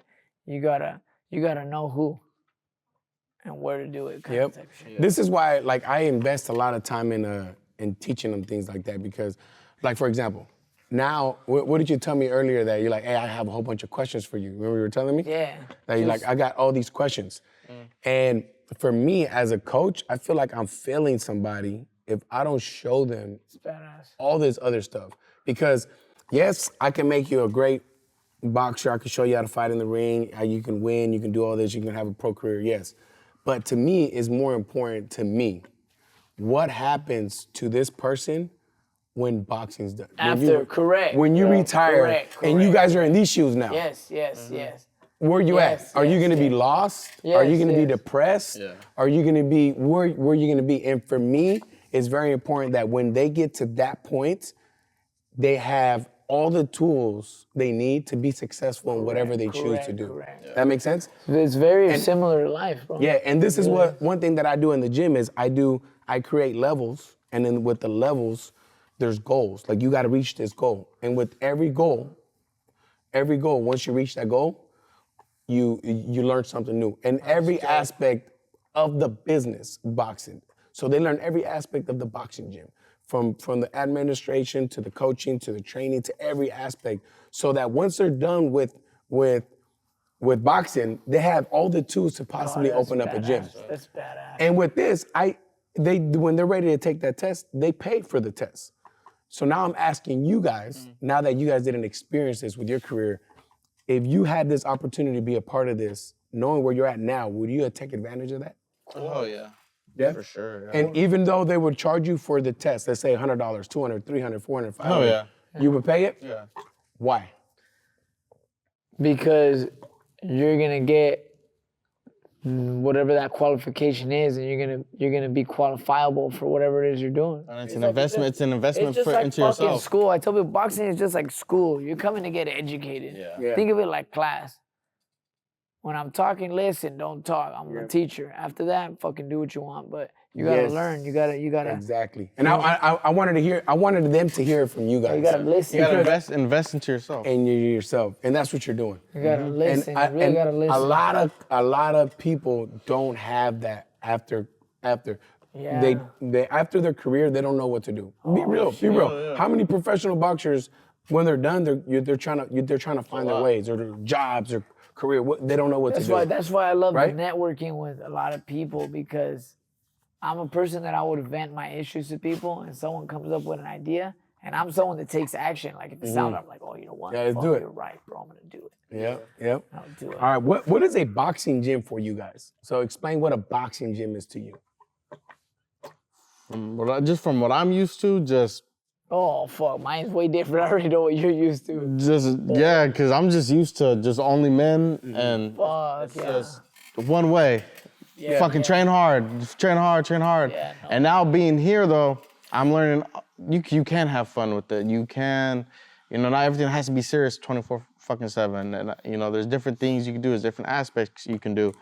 And but I will say at Robert Star it was a little different. I mean, everybody was serious, but it was also like everybody enjoyed Fuck doing yeah, it. it's just Yeah. Having a good time. Yeah. So, go ahead. No, yeah, I would say me now, a boxing gym to me, well, I want my boxing gym to be is a place where fucking we could be positive, we're gonna learn, we're gonna work out. The ones that want to fight, they're coming a separate hour, they're gonna get the grind. But other than that, everyone's gonna be pushed and fucking uplifting one another. Period. That's the main thing. Yeah, I'm gonna talk shit to push you, but I'm not gonna put you down. Yeah. We're here to uplift you, bro. We're here to celebrate. One If thing it's I your wanna touch birthday, on, do a actually saying birthday that, workout, whatever it is. Because I don't want to forget, I feel like a lot of trainers should check on their fighters' mental. I feel like, Yeah. I feel like not too many people worry about the boxer's mental. Yep. Great. I could be doing good in the gym, but what happens when I leave? Yep.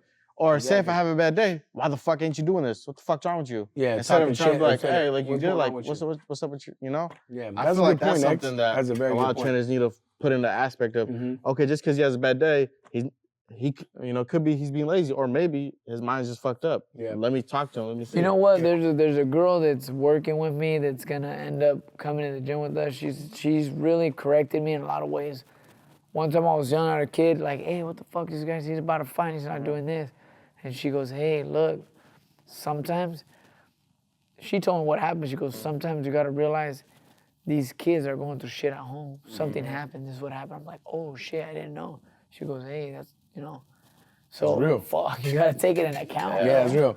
To me, tell me if you agree with this.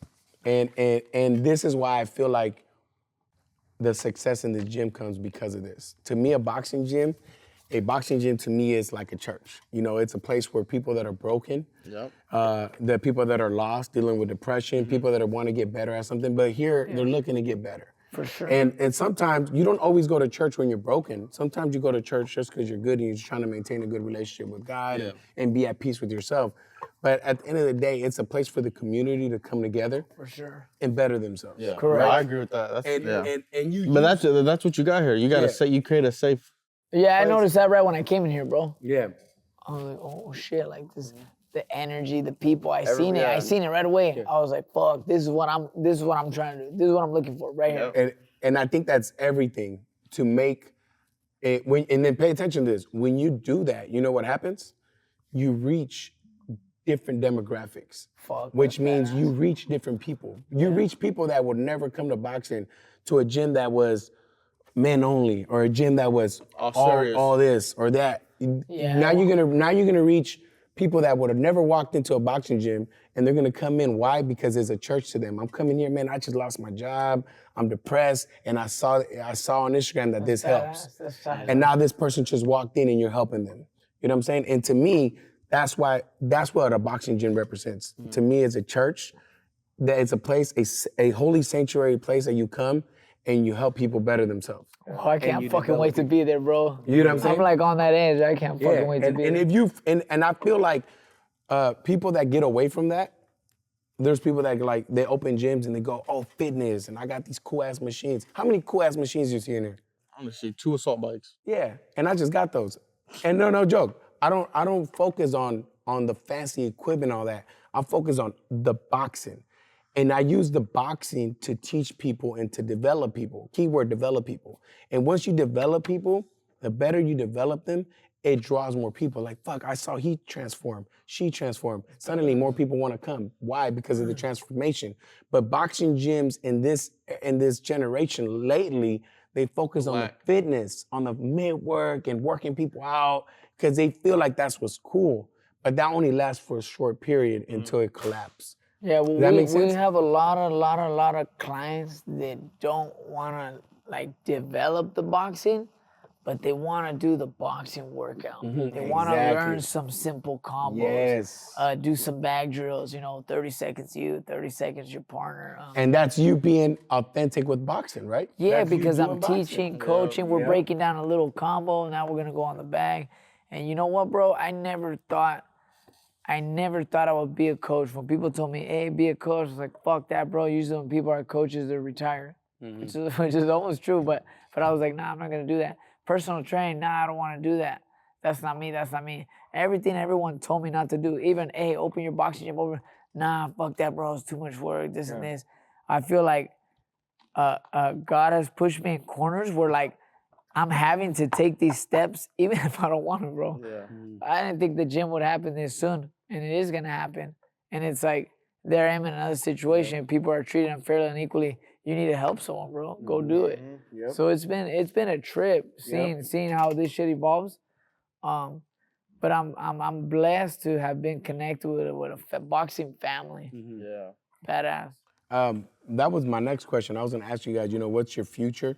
Where do you see yourself in the future, and what's your goal? You kind of touched on it a little bit right there. Yeah, but a gym owner, but not. I don't want people to say, "Hey, what's up, bro? You open your own gym?" No, we open our gym because those people aren't bringing with me. I told them, even though I could fund it, I could do it, but we're not a gym unless it's us. The community makes it the gym. We are the gym. People are gonna come because we're here, not because of what we do.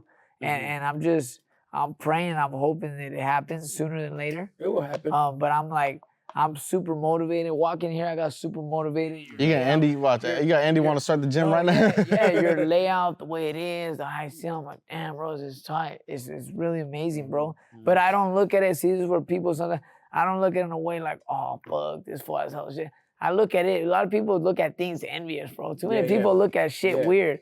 I'm very like, I get motivated by someone's success. I'm like, that's fucking bad. I went on your Instagram profile. I saw it and I was like, damn, bro, this motherfucker has it on lock. Like, hey, that's tight. Like, I got motivated. Like, dude, that's tight. Like, I can only imagine how busy you are. And you guys can do it. And you guys can do awesome, it. bro. And you will do it. And I believe in you, Andy. You make that shit happen. Awesome, bro. How about for you, brother? I'm taking it day by day. I have ideas and plans, but right now, my main thing right now is to take it day by day. Yeah. And to, just be there for my kids right now. But my advice to you, bro, is you have so many years boxing. By the way, I don't like school. Fuck school. Trust me, I thought about going back to school, but I'm like. But you've invested all these years as a boxer. You can use it to educate and give workouts and fucking, like, you have the people here to help you. You just need to reach. I know my problem is. Badass. What stopped me is, look at X now. Oh, he fell off. You got to get that out of your head. Look at him. You always remind yourself of all the bad stuff. You know what I think? But then, I seen a thing on Bernie Mac.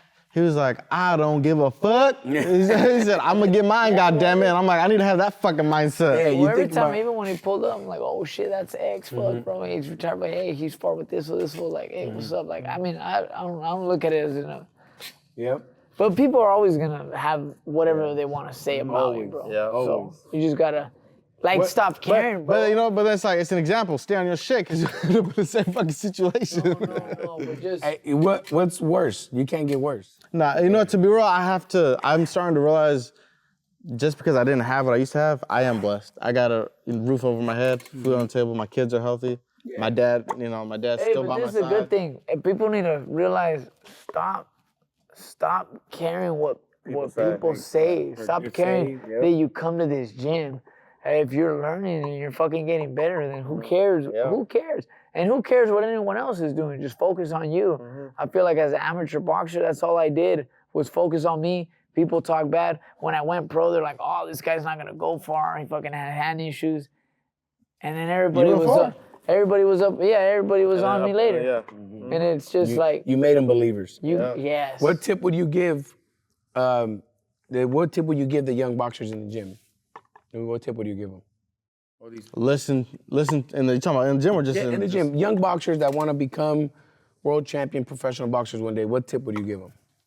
Stay in the gym, surrounded by good people. Yeah. If you're at a good gym, listen to your parents, because they got your best interests at the end of the day.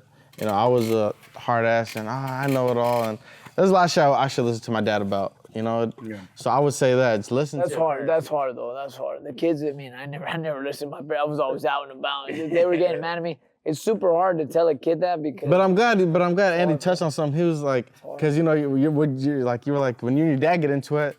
But yeah, if he was to tell you something, you would listen. No, yeah, but me and my dad got into it so bad when he started coaching me. He was like, yeah, I want to spar.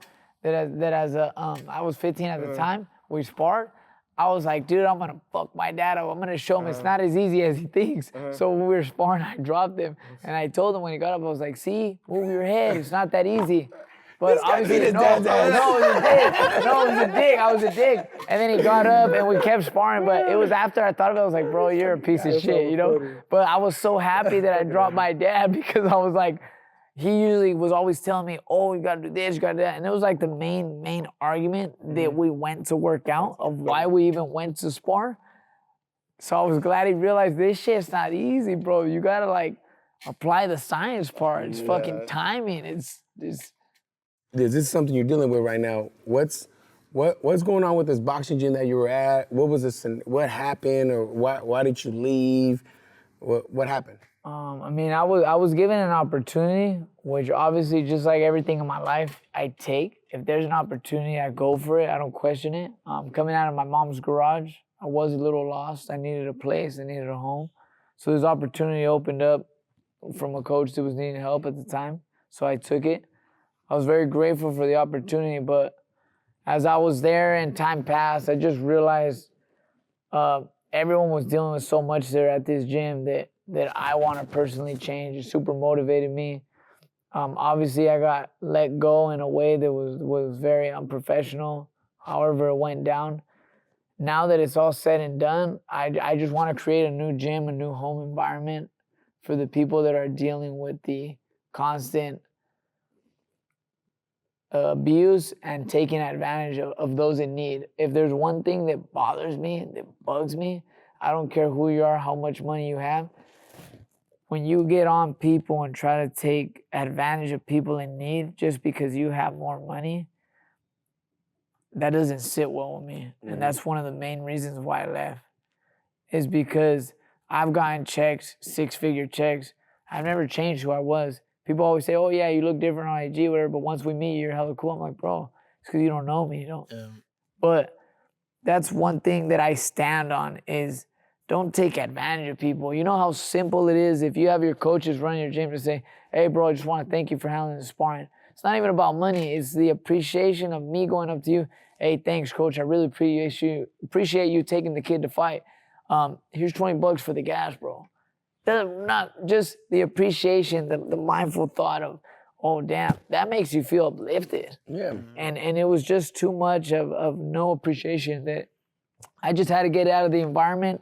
And I was obviously dealing with the depression and when my family had left. And now that I'm back with them, I noticed I'm happy. I need to really make that. It's dope. It's dope. It's honestly something I can't explain, but I'm very happy moving forward. And I'm happy I made the decision I made. Yeah. This is obviously something that I'm gonna just talk about it a little bit. For me, every time that I did something, there was an incident or something that motivated me to make the change. It's always or like to do that. something. It's always you know like what I'm saying? that, yeah. And sometimes there needs to be something that happened. Because, for instance, if that would have never happened, I would never open it. I never would have thought of the gym. Exactly. No, I would have never thought of the gym. Exactly. And I wasn't trying to do the gym till way later. But since I seen all these people in need a place, need a home, need help, I'm like, bro, I gotta step up. I got the work ethic. I know I'll be fine. Yeah. I got the wife. Yep. Let's go. I got the team. Like, what else do I want? They're right here. Let's do it. All right, let's hit up these IG questions. I had a couple that we talked about in throughout the podcast, so I'm not gonna repeat. One was like, why did you stop boxing? Somebody asked for you. This one was for Andy. How was it fighting under the big cards, and which one was your most memorable? So fighting like under a Fury card and things like that. Oh, it was amazing. So what was it like, and which one was the most memorable? Oh man, all of them were most memorable. I think one of the ones that hit, I'll talk on two of them. One of the ones that hit was when I fought at the MGM Grand, when I took my first loss, when I lost the title on the Tyson Fury undercard. When I was sitting in the dressing room, and I don't know, I was in my own thoughts, and I was like, damn, you started boxing at the Rose Garden, motherfuckers in high school, and you made it to the MGM Grand, bro. You really thought you could make it, and you're fucking here, bro. De La Hoya's fought here. I started going through I just started thinking of people who fought there, and I was like, damn, son, you've been far. Like let's go out and do this shit. But I was just having a mental note, and then another one was when I fought in Fresno for my 14th fight at the St. Mark Center when there was like 23,000 people. And I went out there, devastating win by knockout in front of Timothy Bradley, getting praised by like a lot of the top fighters at that time. And I was just like, damn, it was just like some surreal moments that I look back to. And I'll be honest, I always tell people, I know life goes on, but if I was able to repeat my life, I would repeat it. Right there. I would repeat it infinite times. Yeah. I told my mom I would do it over and over and over and over. It's a feeling you can't explain. Yeah. It's really the highest feeling in life. But I must say, as a coach, if you get involved with the fighters, some of the most best feelings I've had have been Seeing them when we win, took to win the championship, knock someone out. That feeling was filled in through the fighters. Yep. And I thought that's when I know is, you know what? This shit is tight. I agree. I agree. It's amazing, bro. This is X question. What was the best corner advice you've ever gotten between rounds? What fight was it? What was the situation? And if there was a time that sticks out in his mind, I'd rather hear him elaborate on how that advice helped him. I'm gonna go back to when I told you about when I got dropped twice. I figured you were gonna talk about that. Yeah, because that right there, because I'm gonna be real. All my fights, like through all my fights, Ray barely had to say anything because I was doing everything kind of perfect and everything was working. I was whooping the shit out of everybody. So it's like, well, they weren't going that many rounds. But that fight right there was meaningful because, like I said, when he said we prepared for this, shit, he's had me since I was 8 years old. Yeah. So he always just used to talk about it, and then it was like, damn, now the moment is here. So it's like one of those things where That's some movie shit right there. it really was. That's the movie shit. And then how Ray talk, let's lock in, baby. Yeah. Lock in. But that right there, so I can't even say it was more corner advice. It was more throughout the life of training with him. Mm-hmm. That moment got me prepared right there. Yep. This is for Andy. Please ask him about his strength and conditioning regimen or routine. Oh, That's tough. that's Basil probably asked that. No, yeah. So I was very fortunate in my second pro fight to meet one of the best worldwide cutmen. You see him on TV every weekend, named Mike Basil. A good ass person too. I connected with him when he wasn't anyone too. We were both nobodies. So it was amazing. By the way, I still keep in touch with him. I talk with him. He gives me advice on the gym, what to do. I got connected with him and we started working together. And I got lucky enough that the gym that I was at, they connected me to get sponsored by Snack. And then I was doing the track workouts with Remy Korchemny, who works with some of the top track stars, top world athlete boxers. And those workouts with Coach Remy were the reason why I feel I was super endurance to deal with the punishment. Yeah. Credit to him. But an unbelievable track coach that I've learned a lot of things, and I'm taking those and using them with my guys. So obviously different drills and stuff, but that guy was something else. Yeah. You want to share something or that you do or anything? A lot of people think that as a professional, they go, hey, how many miles? I get all asked, how many miles do you run? Do you run 5 miles, 4 miles, 6 miles? What should you do? I don't know what yours is. But I was like, to be honest, it's not that much. Yeah. If you go to a track and you're just doing those 50-meter sprints, 100-meter sprints, tying the band to your waist, doing different drills back and forth, hurdle exercises, all that, stairs, it's not too many miles. But it simulates the fight. It simulates the fight as far as the intensity. I thought you could run 10 miles. At the end of the day, you want them fast twitch muscles. Yeah. Don't worry about how many. Like I told you, you could do 10 rounds on the back. I'd rather have you do 5. It's not quantity, it's quality. Do it 150%, not 100%. And just concentrate your workouts. If you're asking more, you should, as a pro boxer, I don't think I ran. Obviously, I had a long distance run, like 6 miles, but other than that, it was literally like 3 to 4s. Oh yeah, that's me. I never ran. No. The most I ran was when I started training with him, though. But that was when we ran the hills. That shit was crazy. We used to do a mile uphill, a couple sprints uphill, pull the sled back and forth, sand. And that was like... I did a lot of sprints, too. Yeah, a lot of sprints. That's good. I agree with the simulating the heart rate, getting up. Yep.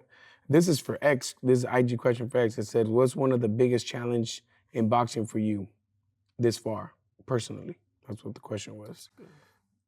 Biggest challenge is it's the after retiring. Adjusting. It's hard. It's adjusting. It's coming to the realization of this thing that I started as a kid. Now I gotta close the book on it. That's the hardest thing. And people might think like, oh, bro, get fucking, when they watch this, oh, get over it. Like, nah, bro, it's not that simple. You're talking about a kid to who he is now. Where does he go? What does he do? He's dealing with all that. Like, it's not that fucking like, easy. Some people like DM me, oh, stop. You get back in there. Yeah. It's like, okay, how about you go try to do it? Yeah. How about you go through depression, you go through all this shit, and you go try to fight somebody that's probably, their mind is clean, they're happy. Go try it. Let me know how it goes. It's not easy. It's easy to say something from the outside, though. Probably motherfuckers on the couch most of the time anyways. This is an Andy question. It says, ask him if being signed to a different promoter would help him in his career, if he would have been signed with PBC, Golden Boy, or Matchroom, or was he happy with Top Rank? I was happy with Top Rank with the way they were promoting me. But this is what people need to understand about the promoters. Obviously, you got promoters that are gonna pay you a lot. PBC pays big money. Yeah. They take care of their fighters financially. Top Rank does a good job branding-wise, making your name, making you known, kind of like getting you out there around the world, Mexico, here, there. They do a phenomenal job, but they pay a lot less. So you gotta outweigh. If you're not a vocalist on social media, you're gonna need someone like Top Rank to brand you because you don't fucking talk. If you're already out there and you're posting, you're someone like Tank and these guys, obviously you're gonna go to PBC and you're gonna make the cuckoo bucks. I would say I'm glad I went to Top Rank, but I was in talks to get out. Just my contract wasn't up. I was trying to get out and go with Bob Santos to work with PBC. I really wanted to work with fucking PBC. That was like, I wanted to get You one wanted or to get two. the big bucks. I wanted to see who I'd fight there in the stable. I felt like I could do something there. But it just never happened because I was locked in. And then when I was locked out, I got a good opportunity on the Triller pay-per-view, 6-figure fight. So I couldn't walk away from that. Come on, like how are you gonna do that? Again, when the opportunity is there, you gotta go for it. So since the money was right and everything was there, I went for it. This question was for both of you guys. What's your ultimate goal in boxing as a coach? I want to be able to, now that I'm getting into it, I want to be able to just help others, and especially like if, like you said, someone's going through pressure or something, being able to show them that this is a safe place and you could have fun and you could kind of like relax your mind and just get out your and show them they can get out their comfort zone. Yeah. I want to be able to help people and just change people's lives. How about you? I would say very similar, but I would say as far as like because I'm not gonna sit here and lie. Financially, I would like to open a gym so that it could take care of me. But in doing that, I want to be able to take care of others. I feel like obviously the clients, members that want to work out, that's great. But all these fighters that want to be a fight team, they want to turn pro. I want to walk them through these phases that they're gonna go through because I've been there, I've done that. So I want to be able to take them through that and guide them. Yep. Those are good answers. Now, this one's for Andy. And yo, this one, I'm not playing, man. I got like 5 to 10 people send me the same thing. It's not a question. It's more like a statement, kind of. It says, tell Andy to fight Gabriel Flores. Oh, why did I? No, I'm dead serious. When you said that, I was like, oh, shit. And I got it in multiple ways. That's one said, why doesn't Andy fight Gabe? Another one is, I had it pretty much the same question in multiple different ways. Worded different. So we could put this out there. You could put this out there. I've asked to fight Flores. I would still fight Flores. I would still do it. Because of the type of fighter he is, I'm not too worried as far as going in there again. I would really want to make it happen. I think the issue is on their end. They know that I know too much to even want to take the fight. I know the kid's still fighting. I want the fight. I do want the fight. I would fight Flores. I would still fight Flores. I would fight Flores 2 years from now. I got the coach. I got the team that would help me. And it would be easy to get back in the mode because I'm constantly working out 3-4 times a week. Obviously not double days every day, but I feel I have everything still intact. I'm not that behind. So I know I got heart. I know I never been dropped, so I'm not worried about that. I think it'd be a great fight just because it's Northern Cali. You could even do like a San Jose versus Stockton. Gabe is a promoter now. Yeah, I mean, it could be done. It can be done. Yeah.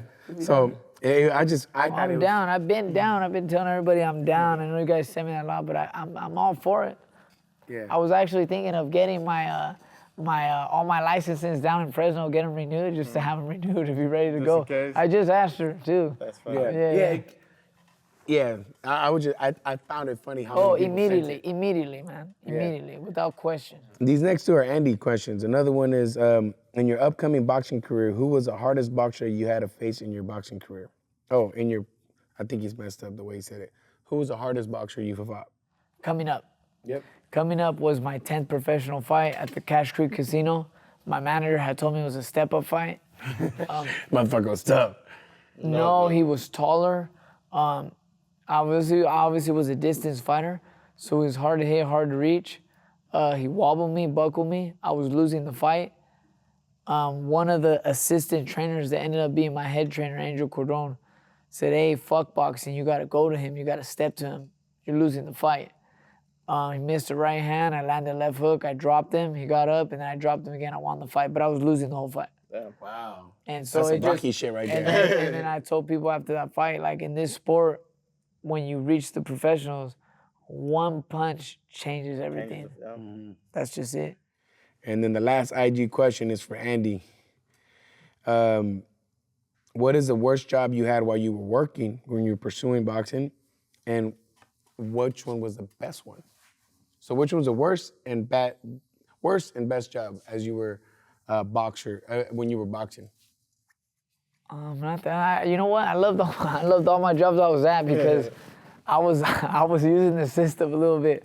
So I started at Subway, but the reason why I say that's not the worst place is I love Subway because I met one of my best friends that is still in my life, and we see each other every week.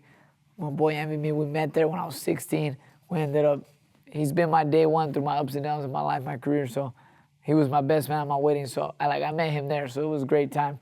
And I would say I did security for many years, but I can't say I didn't like it because we used to work at different sites, and they used to let me just go train. And so I was getting paid sometimes to go train. No, that's good. Or paid to go home to go to sleep early. So This guy got hooked up. so I was there very long. I was there for many years. I was there my whole life. No, I was there all throughout my whole end of like the last 6 years of my boxing career because I was technically getting paid to do what I had to do. That's hella funny. But I was back and forth from work. I'm gonna do some random questions to end the podcast. Favorite place to eat? Benihana's. All right, Benihana's. How about you? Wherever the wife wants to go. All right, hey, that's a good answer. That's a good answer. My wife's like my foodie. What should we name this episode? Ups and downs. Something about Something like that, corruptions yeah. around boxing. That shit, yeah. Okay. Like I said, Or 'cause I the feel like one aftermath person, after boxing? The Yeah, ups I and thought- downs and I the thought- aftermath of boxing or something. yeah. You got two sides, I feel like. What's something you wish the listener gets from this episode? What's the takeaway you would tell them? Hey, if you pay attention to anything, take this. I think just learn from my experiences and his. Yeah, I think you, like X said, you got two different sides of the story. Someone who feels he could have did more, someone who feels he did more, but at the same time, we both hit it. We both hit super high paydays. We were there. We got there. But just realize sometimes there's a choice you're gonna make that just be smart about your choices. The choice I made when I had to move trainers, I feel like maybe that kind of messed things up. He feels on the other end as far as the fights and how it was going. So there's a lot to take from it. I think the main thing is being dedicated, bro. Yeah, you gotta be dedicated and make sure to, like I said, listen to your parents and listen to your peers. Is there anything you would like to add to the podcast before we end it? Anything you want to say? Anything you want to? I just really want to know, I want this to air, bro. I really want to say thank you, bro, because without you, I wouldn't be here.